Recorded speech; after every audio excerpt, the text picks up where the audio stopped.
Yo guys, what's good? Welcome back to a brand new COD Mobile video. I know how much you people love listing videos, so I am here with one again. Unfortunately, there weren't too much balance changes to guns this season, so I decided to do something that I have not done before, which is the top 5 guns overall for this season in Call of Duty Mobile. So before I get into it guys, the post notification highlight comment goes to King Cobra, and remember, all you need to do to get featured in this is turn on the post notification and leave a comment below, and one will be chosen in this video. And while you're there, just go ahead and leave a like on this video. That would be greatly appreciated. Let's get right into it. At number 5, I have the AK-117, and I can now say with confidence that the AK-117 is probably the most underrated gun in the game, and it's just very intriguing to me because looking at the stats of the AK-117, it is a pretty average gun. There's nothing too special about it. Now, compared to other assault rifles, the accuracy and the rate of fire is a bit above average. However, the damage is a bit low for the AK-117, and as I said, looking at these stats, the AK-117 is pretty average. Now, from 5 meters up to 30 meters, this is a 5-shot kill, of course, just counting body shot, not including headshots or shots below the waist. But when you factor in things like it has a fast fire rate, the accuracy is top tier, and also the recoil is pretty easy to control if you put on the right attachments. Now, I don't have a whole lot to say about the AK-117 because, as I said, it's pretty weird because looking at the stats of this gun alone, I probably wouldn't even put it on this list, but it is currently my main gun right now to use, and I'm seeing it being used a lot more in rank these days. Alright, so let me hop into the Gunsmith. So for the muzzle, I am using the monolithic suppressor. I think it was pretty integral for this to be a silence build as well. It also increases the range.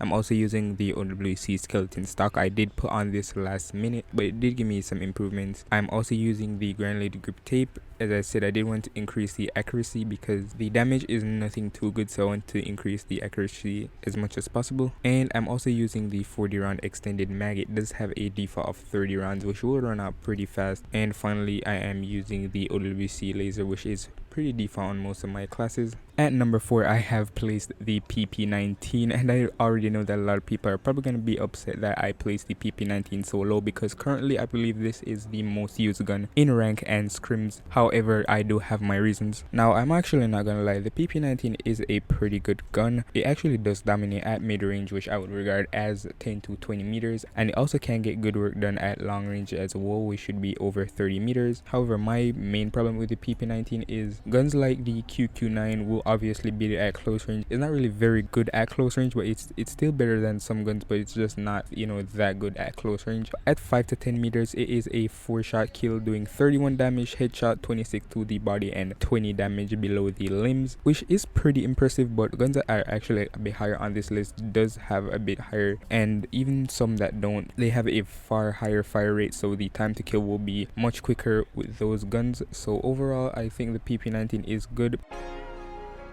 For my PP19 class, this is actually the same class from my dedicated PP19 video, and this is actually pretty good. I did get a nuke with it yesterday as well. So I'm using the monolithic suppressor again. As you'll see, a lot of these builds are silenced, and also the monolithic suppressor does increase the range. I am also using the MIP light barrel. As I said, this is pretty nice at range, and it also does increase the ADS bullet spread as well. As you can see, it is gonna decrease the ADS time a bit, but the movement speed and the ADS time is pretty impressive already on the PP19, so I didn't see that as a problem. I'm also using the granulated grip tape, which I pretty much use on most of my builds, and I'm also using the large caliber ammo. I did explain already that even though the large caliber ammo is not really necessary, but I do actually recommend it because it increases the damage below the waist to match up to the damage that it does to the body. And finally, I'm using the OWC laser. At number 3, I have the QQ9, and it really did pain me that the QQ9 couldn't be any higher on the list. However, it's still a pretty OP gun. It's actually the best SMG in the game right now, in my opinion. Last season, I did say that the GKS was the best because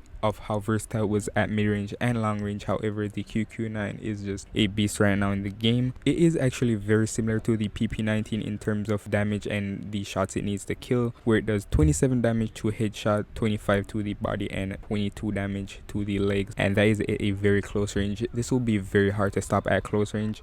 At mid-range, it actually does get a lot of work done, and at long range, it definitely will take a while to get your kills. I wouldn't suggest going for kills over about 30 meters with the QQ QQ9. I did make a dedicated video with the PP19 versus the QQ9, so if you want the in-depth reason why I put the QQ9 over the PP19, that video should be in the cards. You can just go ahead and watch it if you like. And as I did say in that video, even though the QQ9 does have a slightly lower damage than the PP19, the QQ9 has one of the fastest rate of fire and ADS time in the game, which makes it almost unstoppable right now.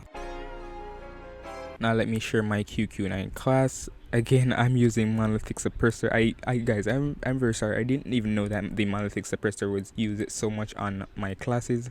I'm also using the RTC Recon. I've been using this since it was released, and it makes the QQ9 so much more versatile at mid-range and close-range fights. I don't know why I have YKM right here. This must have been a older build, but the no stock was given a buff in season 2, so it's actually pretty good right now.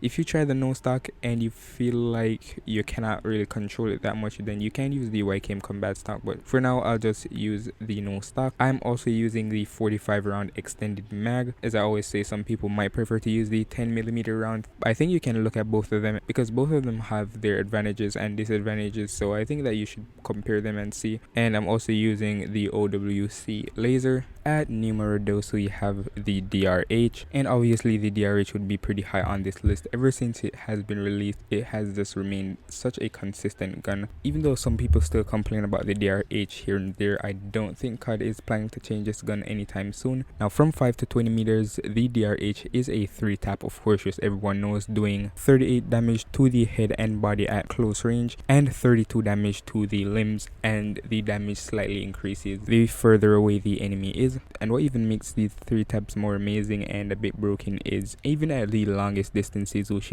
would be anything over 40 meters, this thing is a 4-tap, which is pretty insane if you ask me. And what makes the DRH even more impressive is the recoil is actually pretty easy to control. So with all that damage, if you can manage to get all those shots on target, then you'll manage to wipe through maps pretty fast. And finally, what we have all been waiting for, at number 1,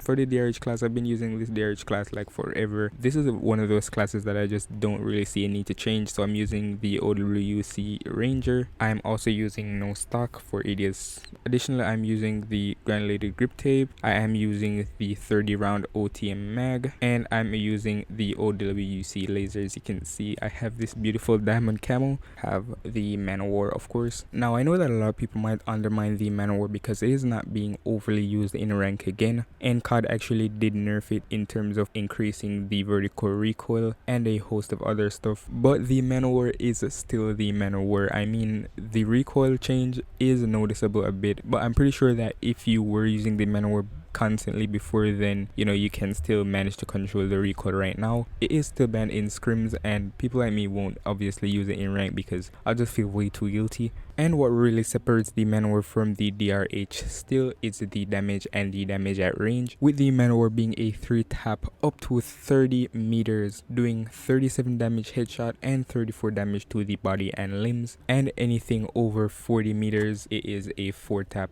doing 28 damage to the body area, which is still pretty insane if you ask me. And we have here my untouched Manowar class. As you can see here, Manowar main.